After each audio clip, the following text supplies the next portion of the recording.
on Saturday, there was quite a historic moment, and that was one of the largest gatherings of patriots, I think, that has ever happened in London. And this is the scene here in Trafalgar Square. I can get the mouse to work. Here we are. Here are some pictures of it. These were aerial photographs that I think the police took because they were flying over in a helicopter, policing it, believe it or not. I think there are about 1,000 police there, but relatively speaking, it was pretty uneventful. And you can see it was massive. Like all of Trafalgar Square was filled, all of the streets around. I think it actually filled up past this point, if you can see where my mouse is here, and all the way up here as well. This was sort of earlier on. So it was very big. It's tens of thousands of people. It was at least 50,000, and some were saying even 70 or 100,000 people were there, which for, a rally which was pretty short notice in London on a Saturday. It's impressive. It's quite impressive, yes. And it was twice as big as the last rally held in London. And there were some speakers that you might recognise. One of them is Carl. And Carl's added his whole speech. He's got it on Twitter here. I'm not going to play the whole thing because it's about 10 minutes long, but he's getting introduced by Tommy there. Carl's speech, very good. Obviously went down very well, as to be expected, right? And there was a very good photo that I saw of Carl there. So there's a photo of him on screen with all of the flags around. Isn't that great? Yeah, imaging there. I think he liked it as well because he made it his profile picture. So he did, yeah. He said, what an amazing photo. So well done for taking that. But yes, the general theme of it was patriotism. They had a whole load of speakers. Lawrence Fox was there. There he is, sharing a picture of himself. The Voice of Wales, obviously regular guests on Lotus Eaters, were there as well. Had a good chat with them behind the scenes.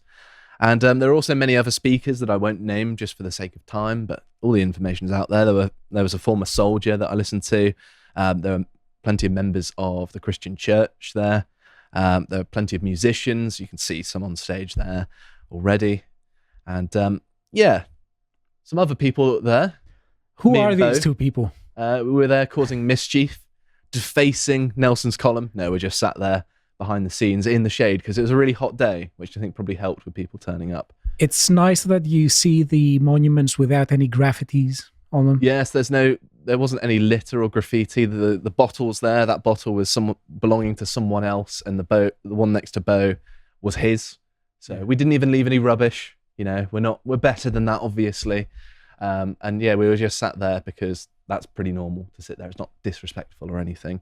But we got a good view. And yes, here's David Atherton taking the picture of us. He sort of burst out from behind the scenes and started pointing at us out of nowhere. It was like something from a film. And yes, while I was up there, I took a video that gives you a better idea of the scope later on in the rally. There's probably going to be a bit of noise here. Oh, yeah, some of the music playing. I'm just going to mute that for the sake of it. But yeah, you can see that it stretches right back. It's very dense as well, packed full of people. Very great atmosphere. I couldn't move through it. At one point, I had to get to the toilets over there, and it took me like 25 minutes to get to the toilets because there are people like, you're Josh from Lotus Eaters, aren't you? But yeah, it was a really lovely atmosphere. Everyone was very friendly. People would move out of the way of each other. People were chatting to one another and saying, oh, where have you come from? And things like that. And it was all very pleasant and wholesome. And, it's nice to see our capital city with a bunch of, Union flags and St. George's flags. There were some foreign flags there, which seemed a bit strange to me for a British patriotic thing. There was a Ukrainian flag and an Israeli flag, which I think was a bit weird. I don't know why you're taking those to a British patriotic thing, and I don't really approve of that.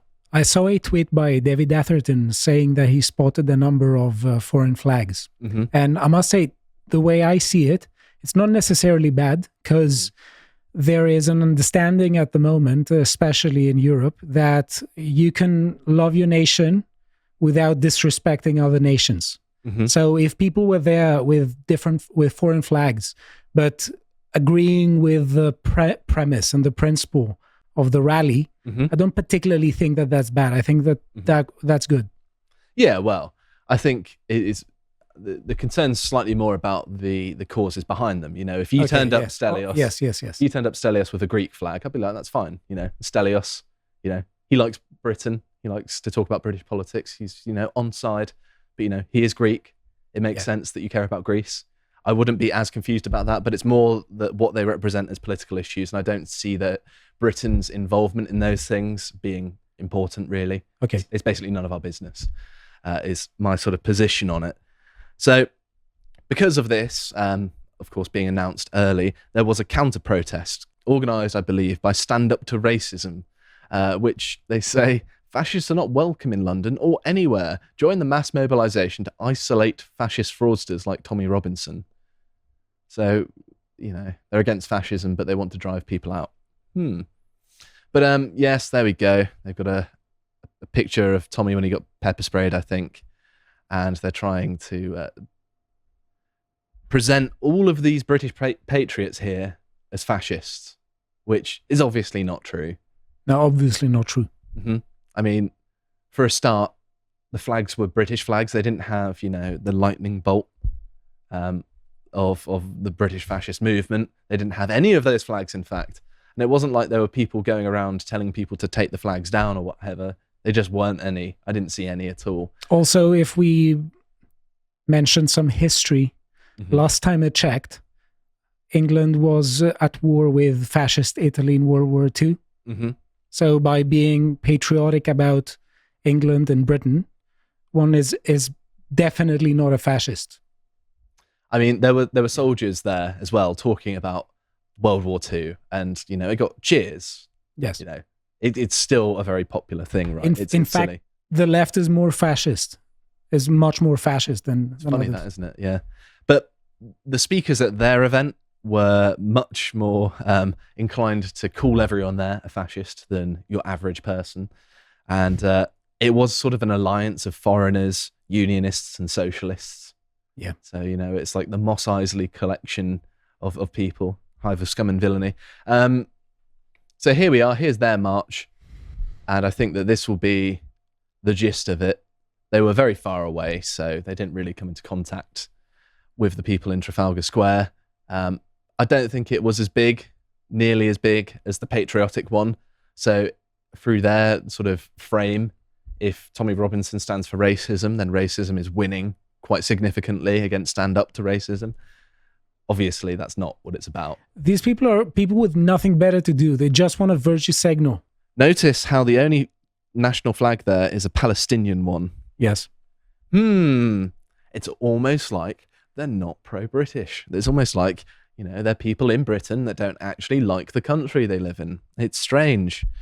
But here we are. Ninda Kaur, who has appeared on this podcast for some reason. Here she is saying, do you have as much diversity as the Anti-Racism Day March? And here she pans around. There's one Indian guy, but then you see every kind of middle-class socialist possible from now on. Yeah, it's not that diverse. Look at them all. Every variant of socialist you could imagine. Some trade unionists, some sort of long-haired, and we always listeners, some weird scarf wearers. There's a guy holding a Palestinian flag. And we always know how diversity has worked within the left. Yes, well, with the various factions. It's never caused any infighting whatsoever. It is actually their strength. Yeah, since when? It's never been their strength. So, also, a usual suspect turned up. Jeremy Corbyn, there he is, just in case there wasn't enough socialism at the event. The man himself turned up. I mean, when your opponents are a bunch of unwashed socialists and people flying Palestinian flags looking like a member of Hamas, you've got to feel like, well, the PR win is on our side, right? It's just, you can't get more wrong than Corbyn. Of course, yeah. I don't know. Please challenge me. I think it's challenge impossible. I don't think there are many Jeremy Corbyn fans in our audience, to be honest. Yeah, but there are other people. It just seems to me that he's consistently wrong on basically everything. Yes, yeah. Correct. Like, he wanted to get rid of nuclear weapons. He's just like, they don't work. It's like, well, do you know what happened in the Cold War? Yeah, we didn't go to war. Do you know why? Yeah. Mutually assured destruction. But apparently, according to him, Clement Attlee must have been far right for wanting to have the nuclear program in England. He's a madman, yes. But one of the surprising things about this is the reporting on it, actually. So not the stand up to racism stuff, and there was some underhanded stuff, but the media's reporting on it as it was going on was surprisingly neutral. Yeah. Like more so than it ever has been. There's still some funny things where, there were 1 or 2 arrests and they're like violence and destruction at this rally where everyone was just sort of standing around. But listen to this LBC. I'm not sure if he's a presenter or a contributor. I don't watch or listen to LBC, but he's called Ali Miraj, and he was there, and he actually says something that surprised me. Okay, let's have a listen to what he has to say. It's a little bit long, but it's worth it because this is such a tone shift in the media. The place was absolutely rammed. And I mean rammed. The place was packed. It was a very sunny day, as you know, yesterday. Atmosphere that I saw, I didn't see any bad behavior at all. What I saw was an almost family-like atmosphere. Very welcoming, very warm, flags everywhere. Not only flags of St. George and the Union Jack, but also Israeli flags, Ukrainian flags as well. And the thing that struck me about this was not a gathering, as far as I could see, of football hooligans. There were lots of women, there were lots of families, there were peoples of different colours there, and everyone was watching a video that apparently Tommy Robinson should have not been broadcasting, but there were various other bands playing and conversations going on and speeches being given.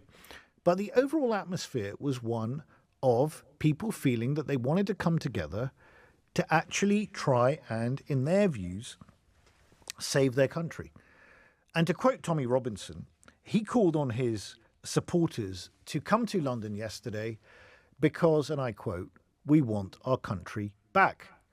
Now that sentiment that Tommy Robinson or Stephen Yaxley Lennon, which is his real name, that sentiment which he promulgates and espouses is not one that he does so alone. We've had Lee Anderson, we've had many other people talking about and alluding to similar things. Now, I'm going to get condemned for this conversation, but frankly, it's too important not to have, because we need to have this conversation in a very measured, sensible, calm manner, in my view, to understand why there is a sentiment where people on a family almost day out will go to Trafalgar Square to go and feel that their country is being taken away from them and wanting to unite the kingdom. And to simply dismiss them all as far-right, lunatic, racist football hooligans is actually not helpful, and it's completely inaccurate. So what do you think of that, Stelios? Well, it seems to me that it is basically common sense. Mm-hmm. Just wanting your country back after a period of deterioration of its standard of living, mm-hmm. and also cultural decline with respect to some things is obviously true. The very fact that we are having this conversation and this statement is surprising in 2024 in LBC says actually that the rally has something to it. It has a lot of things going for it, but this thing just shouldn't be an issue. No, of course not. And it's good that he's saying it. Mm-hmm. It's good that he's saying it. I was quite surprised when I watched this, because he was basically saying, well, clearly there's something to this and maybe people should hear them out, which from LBC in the past, they've not exactly been particularly hospitable to this side of politics. Or right? to us. Or to us, yeah. And so it's a bit of a sea change that, their editorial stance has changed this much, that they're saying, well, maybe there is a point actually to what they're talking about, and maybe people should listen to them. Some more cautious people might say it's containment, but also we can't necessarily jump to conclusions, because also it could also be on the path to actual legitimate change as well. You don't know yet, do you? But it's one of those things where if you always assume that it's some method of losing, it will become a self-fulfilling prophecy, won't it? Yes, and what is really important to say is that we're not talking about a small group or a small faction somewhere with some ideas. we're talking about tens of thousands of people who were in London this Saturday, and also hundreds of thousands, if not millions, who were watching live. Mm-hmm. Yeah, well, there were plenty of people watching online as well. And of course, there are plenty of people who would have been there but weren't able to. I know plenty of them. And so it represents a much greater portion of the population. Yes. One interesting thing as well is one of the speakers, I can't remember who it was, it might have been Tommy himself, asked who here voted Reform. And most people put their hands up.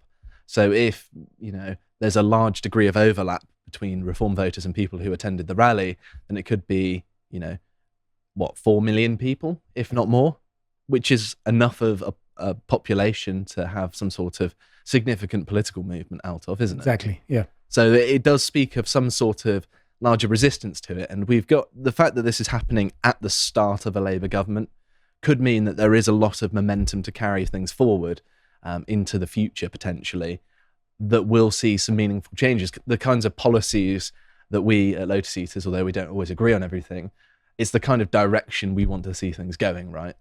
Yes, but I will hesitate a prediction and tell me if I'm wrong, but there are some people who are saying that Labour was going to be a bit more careful and cautious. Mm-hmm. I think they're going to double down. I think that there's already some evidence of that, as we'll see later on down the line. So some other reporting here. Ninda again said, absolute BS. I was there. It was far from welcoming and warm. I was petrified as a woman walking through.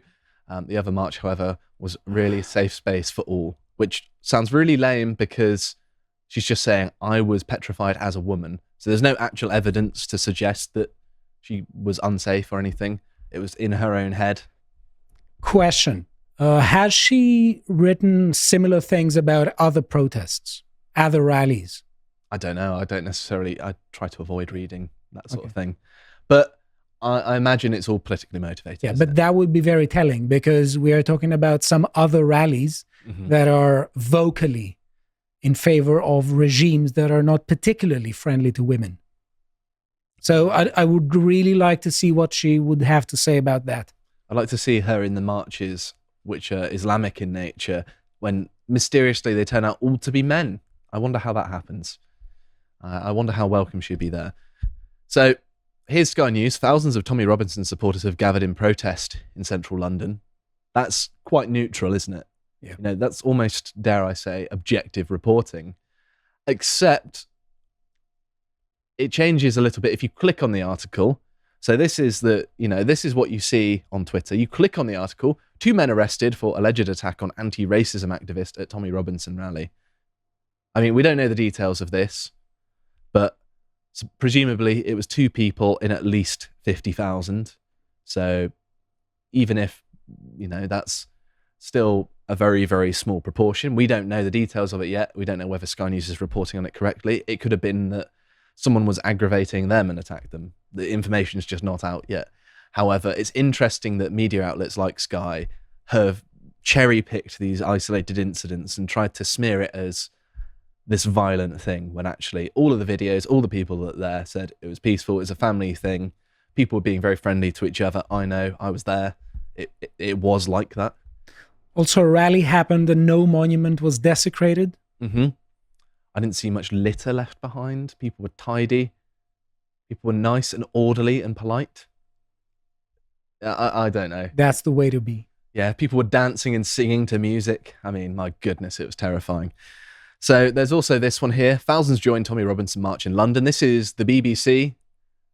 This is no small thing, is it? It's neutral. It's almost objective.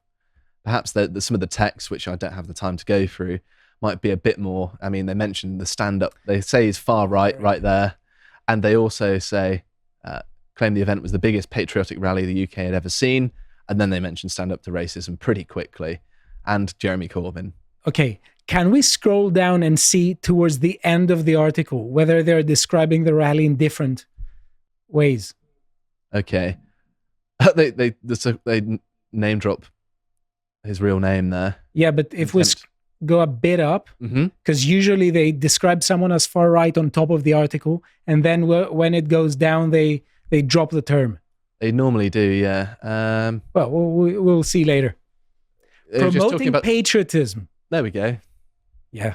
It's almost like there's some sort of formula, Stelios, that we've noticed, isn't it? Strange that. A pattern. So here's another one. Crowds gather in central London for Tommy Robinson protest and counter march. Pretty reasonable. And then Telegraph has a sort of thing here. This is the film that we'll be talking about in a second. But the Telegraph wasn't particularly biased.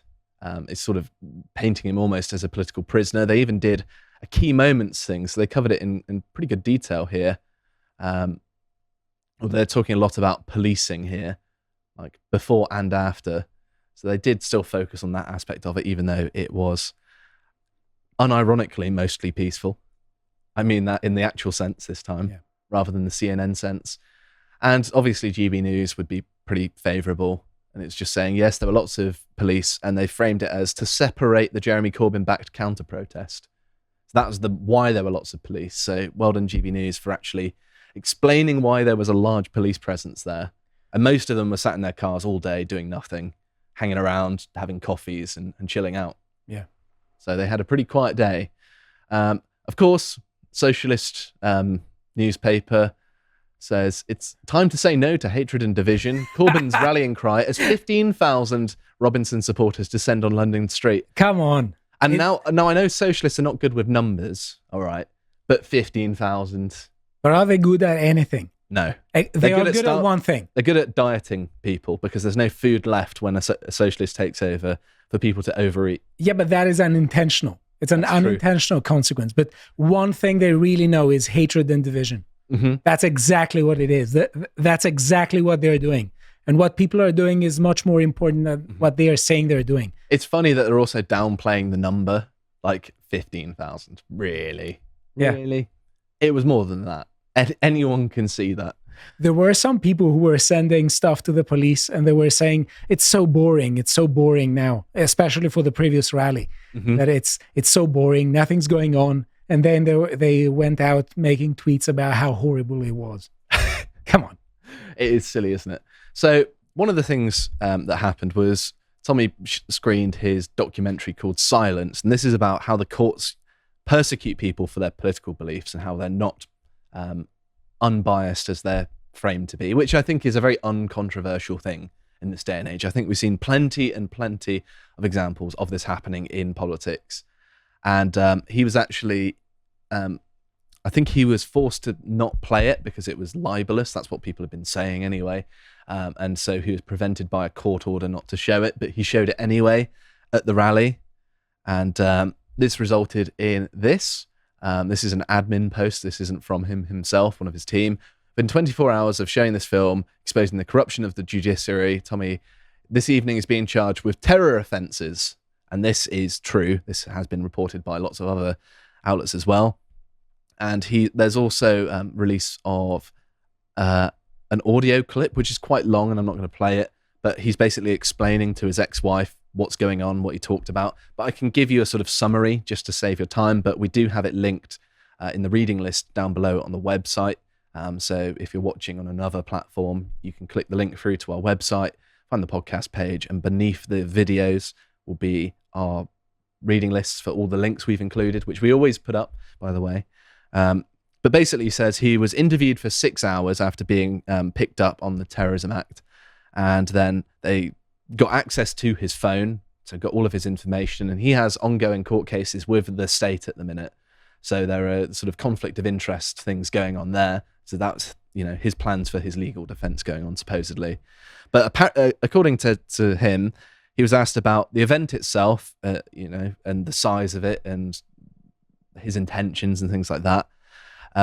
Now, this one's interesting. I'm going to have to read the name of what they brought up in its original French because it gets flagged on lots of streaming platforms and we don't want to be taken off those, unfortunately. But they asked him, according to Tommy Robinson at least, if you believe his account, whether he thinks he could stop, and I'm going to say it in its original French as it was created, le grand replacement. I accidentally spat a little bit there as well, just to add to the French impression there. So, first of all, it says a lot that I can't say its original, I can't say its English equivalent on social media platforms. Even saying it gets you in trouble. I think we actually got a conduct strike for mentioning it on YouTube before. That's just how hot they are on it. I wonder why that is. And it's also called a far-right conspiracy theory, which, if you need to only read a graph of projected population change, look at censuses, the data vindicates that this is the way things are going.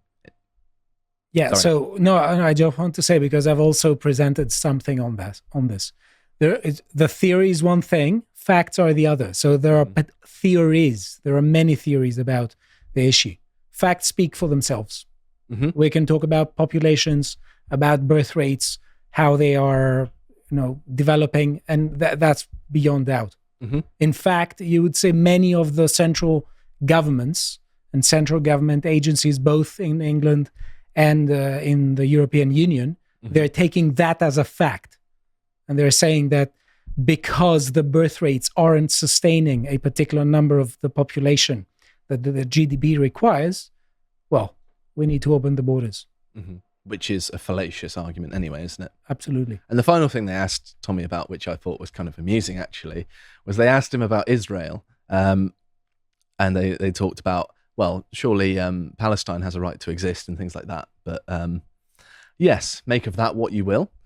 Ezra Levant here was talking about why Tommy might have been detained under the Terrorism Act, and he points out Schedule 7 of that law, which we can have a look at actually. So there's a good summary here from counterterrorismpolice.uk, and it explains it. And I'm going to read a little bit. It says, under Schedule 7, a police officer with the mandated accreditation does not need prior authority or suspicion to stop, question, search, or, if necessary, detain someone. However, they may only stop and question a person for the purposes of allowing a determination of whether that person appears to be someone who is or who has been concerned in the commission, preparation, instigation of acts of terrorism. Which I don't think necessarily fits here, does it? Under Schedule 7, an individual has a legal duty to answer questions or provide any information requested for the purposes of the examination. So there's an important point to make here. No matter what you think of Tommy Robinson, this is a concerning use of the Terrorism Act in an inappropriate way. And because it's got written into it that you're legally obligated under threat of legal punishment to answer the questions, that is sort of making a mockery of prior legal precedent of, your right to remain silent, of innocent until proven guilty. There are lots of precedents here that are being overlooked. And if you wanted to read the actual thing itself, I have linked this down below in the same place that you'll find the other stuff as well. This is the full act as written by law. If you wanted to read it, there might be some details there that are beyond me because I'm not a legal professional, I'm a psychologist. So it's a little bit beyond me. I have to add something here because the rally, as far as my view of it is concerned, is a rally about patriotism. And patriotism is directly linked to the idea of what is going on here, because you want, and we want, a society where there is rule of law. We don't want arbitrariness. We don't want despotism such as of the kind that is flourishing in the Orient. We don't want that. Here, apparently. Yeah, we want the rule of law. But the problem is that laws do not apply themselves. Laws are interpreted by people, and they're applied in particular cases. And selectively as well, in that certain people can...